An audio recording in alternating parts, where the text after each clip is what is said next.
First of all, I would like to thank Dr. Khizr Hussain Junedi Saab Solid he has given me the opportunity to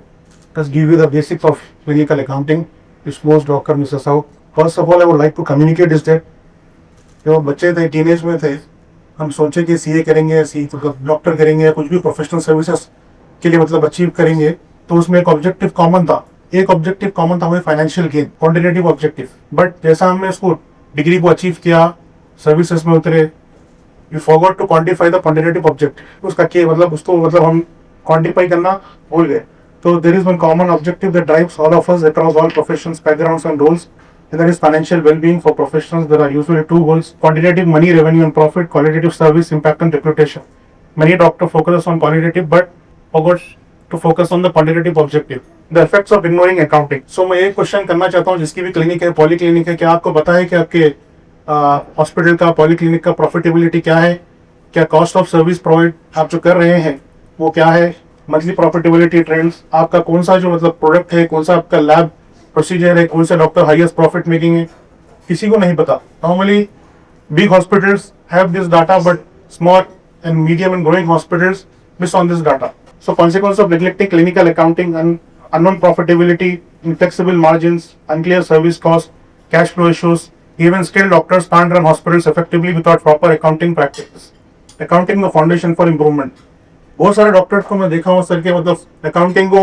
इस तरह देखते हैं कि बस कर लेंगे हो जाएगा अकाउंट बैंक स्टेटमेंट देख लेंगे बस प्रॉफिटेबिलिटी निकल जाएगी मगर जब होते होते जब एज ए ग्रोइंग स्टेज जब हॉस्पिटल बढ़ता है तो they fall into the trap of non accounting उनको पता ही नहीं कि मेरे हॉस्पिटल की क्लिनिक की प्रॉफिटेबिलिटी क्या है at what stage I am standing क्योंकि उनके पास अकाउंटिंग डिपार्टमेंट ही नहीं है अकाउंटिंग डिपार्टमेंट है भी तो अकाउंटिंग डिपार्टमेंट को गाइड करने वाला उसको मतलब उसके ऊपर कंट्रोल रखने वाला कोई एक प्रॉपर सीएफओ या वर्चुअल सीएफओ कोई नहीं है तो इस वजह से जो है अकाउंटिंग बहुत जरूरी है the foundation for improvement you can only improve what you measure accounting helps to track finances measure profitability avoid leakages से लीकेज के ताल्लुक से मैं एक बात ये बताना चाहूंगा कि in every hospital there is a practice called daily reconciliation daily revenue reconciliation यानी previous day का जो receipts होते हैं OP IP lab and pharmacy उसको हम reconcile करते हैं कि जो चीज कैश सॉफ्टवेयर में हमारे शो कर रही है कैश बैंक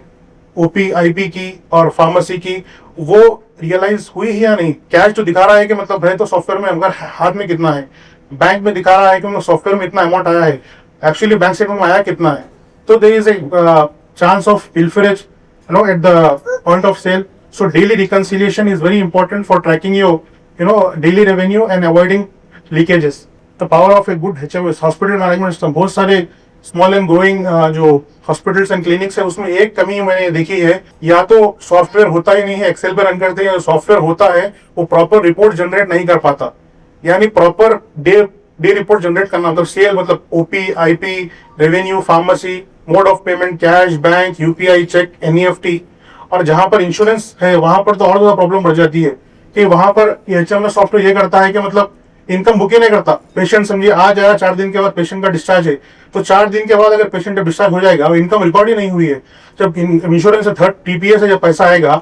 तो वो पैसा मतलब किसको एलोकेट करेंगे आप तो वहां पर रेवेन्यू लीकेज का चांस है the accountant does not start in Tally और Excel it start at the front desk proper HMS records patient visits billing and payments common issue जैसे कि मैंने बताया अभी पूरा और audited HMS no daily revenue reports no revenue breakdown OP IP lab no payment method like cash bank and UPI दिखाता ही नहीं है नो अकाउंटिंग इंटीग्रेशन ये robust HMS non negotiable asset good HMS जैसे कि सुवर्णा हो गया मैं किसी की प्रमोशन नहीं कर रहा हूँ मैं बता रहा हूँ जो मैंने ऑब्जर्व किया है सुवर्णा हो गया इंस्टा प्रैक्टो हो गया या बहुत सारे स्पार्टा वगैरह है तो इसमें कॉमन फैक्टर होता है कि ये daily 12 to 12 day book report निकालते हैं इसमें आपको रैंक वाइज बताते हैं कि मतलब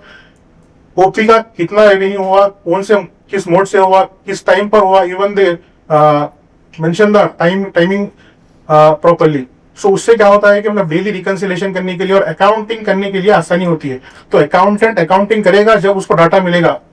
कल की अकाउंटेंट आज करेगा जब उसको डाटा मिलेगा कि कल क्या सेल हुआ क्या एक्सपेंसेस हुआ और कुछ सॉफ्टवेयर तो ऐसे होते हैं कि जो एक्सपेंस रिकॉर्ड ही नहीं कर पाते उसने डेबिट वोचर इशू किया मगर डेबिट वोचर का रिकॉर्ड ही नहीं है इससे होता है पिलफरेज का चांस तो प्रॉपर एक जो एचएमएस होता है थोड़ा सा कॉस्टली है आजकल मगर for the financial growth and proper accounting good HMS is required good HMS इसके देखिए थोड़ा सा फायदा है कि रियल टाइम रिपोर्ट निकलती है, revenue breakdown, payment segregation, automated accounting. कुछ आजकल HMS में ऐसा है कि प्रॉपर एक इंटीग्रेशन है, यानी daily it pushes the data from HMS to Tally, but HMS to accounting software, whatever accounting software the hospital follows. Why every clinic hospital needs an accounting department or outsourced professional accounting? For accurate financial tracking helps track income, expense, OP, IP, lab, pharmacy, revenue, cost in real time. ये एक चीज बताना चाहता हूँ कि देखिए doctors तो मतलब काफी मेहनत करते हैं, डबल डबल शिफ्ट करते हैं, यहाँ पर कंसल्टेंसी, वहां पर कंसल्टेंसी, फिर अपने क्लिनिक पर टाइम देना, मगर अपनी फाइनेंशियल ग्रोथ ट्रैक ही नहीं कर पाते क्योंकि प्रॉपर अकाउंट्स नहीं है।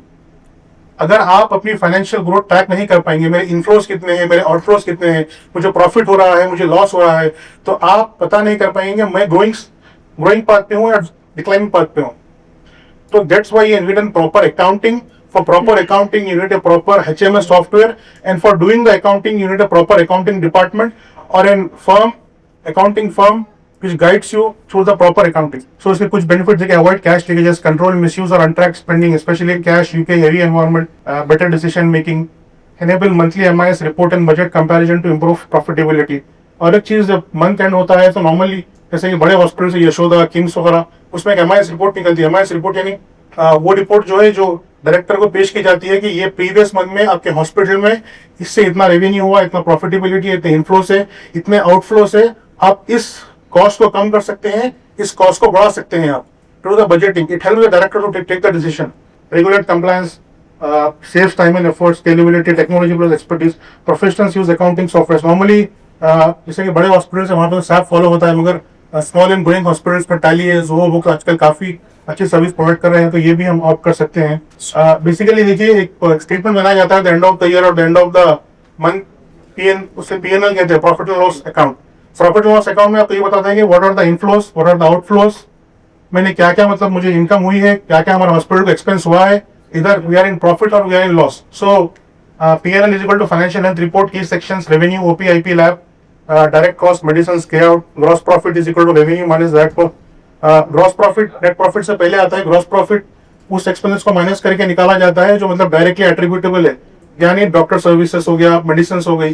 फिर इनडायरेक्ट एक्सपेंसेस वो होते हैं, रेंट, फिक्स कॉस्ट जो भी है, कैपेसिटी वगैरह, वो माइनस की जाती है। This is an example of the monthly PNL statement. First one is the OP services, IP services, lab services and pharmacy. All together total revenue is 5 lakh rupees. This are direct cost, doctors payment is 1,20,000,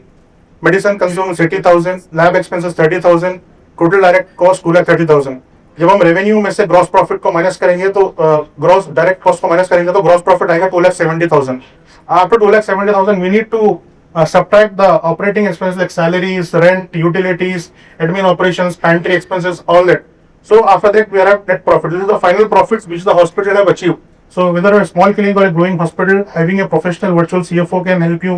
make informed decision, maintain compliance and stay financial healthy. Feel free to reach out. अगर बस कुछ services चाहिए तो बताइए, इंशाल्लाह I am here to help you. Thank you sir. Okay.